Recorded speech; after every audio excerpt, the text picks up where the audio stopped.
ರಾಜ್ಯ ಕಾಂಗ್ರೆಸ್ ಸರ್ಕಾರ ಇದಕ್ಕೆ ಮುಂದಾಗಿತ್ತು. ಕಾರಣ ಏನು ಅಂತಂದ್ರೆ ಯಾವುದೋ ಒಂದು ಜಾತಿಯ ವಿರುದ್ಧ, ಧರ್ಮಗಳ ವಿರುದ್ಧ ಹೇಳಿಕೆಯನ್ನ ಕೊಡೋದು ಅಥವಾ ಅಲ್ಲಿ ಅಶಾಂತಿ ಮೂಡಿಸೋದು, ಯುವಕರನ್ನ ಬೇರೆ ತಪ್ಪು ದಾರಿಗೆ ಕಳಿಸುವಂಥದ್ದು, ಈ ರೀತಿಯಾದಂಥ ಹೇಳಿಕೆಗಳು, ಈ ರೀತಿಯಾದಂಥ ಭಾಷಣಗಳನ್ನ ಮಾಡಬಾರ್ದು ಅಂತ ಹೇಳಿ ಇದೀಗ ಗೃಹ ಸಚಿವರು ಹೇಳಿದ್ದಾರೆ. ನಿಮ್ಮ ಸಮಾಜದ ಮೇಲೆ ಏನು ಪರಿಣಾಮ ಬೀರುತ್ತೆ ಅನ್ನೋದನ್ನ ಯೋಚನೆ ಮಾಡಬೇಕಲ್ವಾ?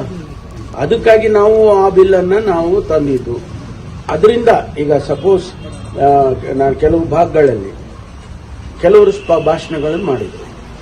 ಭಾಷಣಗಳ ಮಾಡಿದ ಮೇಲೆ ಏನಾಯ್ತು ಅನ್ನೋದು ನಾವು ಅಬ್ಸರ್ವ್ ಮಾಡಿದೀವಲ್ವ, ಒಂದಲ್ಲ ಎರಡಲ್ಲ 10 ಘಟನೆ ಹೇಳ್ಬೋದು ನಾನು. ಅದು ಆದ್ಮೇಲೆ ನಮಗೆ ಅರ್ಥ ಆಯ್ತು, ಹೌದು ಇದಕ್ಕೇನಾದ್ರು ಕಡಿವಾಣ ಹಾಕಬೇಕು ಅಂತ. ಅದಕ್ಕಾಗಿ ನಾವು ತಂದಿರೋದು. ಅದು ಸರಿ ಬೇಡ ಅಂತ ಹೇಳಿದ್ರೆ ನಿಮ್ಮ ಉದ್ದೇಶಗಳೇನಿದೆ? ಹಾಗಾದ್ರೆ ಯಾರನ್ನ ಏನ್ ಬೇಕಾದ್ರೂ ಬಯಸ್ಬೋದು ನೀವು. ಯಾರು ಯಾವುದೇ ರೀತಿಯಲ್ಲಿ ಬೇಕಾದ್ರೆ ಸಮಾಜದಲ್ಲಿ ಏನ್ ಬೇಕಾದ್ರೂ ಅಶಾಂತಿ ಆಗ್ಬೋದಾ?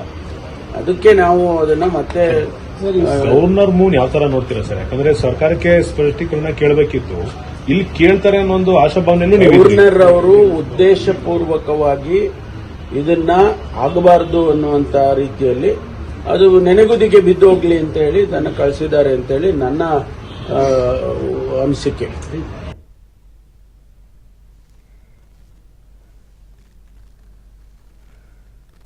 ಮತ್ತೊಂದು ತಮಿಳುನಾಡು, ಕೇರಳ, ಕರ್ನಾಟಕ ಅದೇ ರೀತಿಯಾದ ಸಮಾಜದ ಮೇಲೆ ಏನು ಪರಿಣಾಮ ಬೀರುತ್ತೆ ಅನ್ನೋದನ್ನ ಯೋಚನೆ ಮಾಡಬೇಕಲ್ವಾ?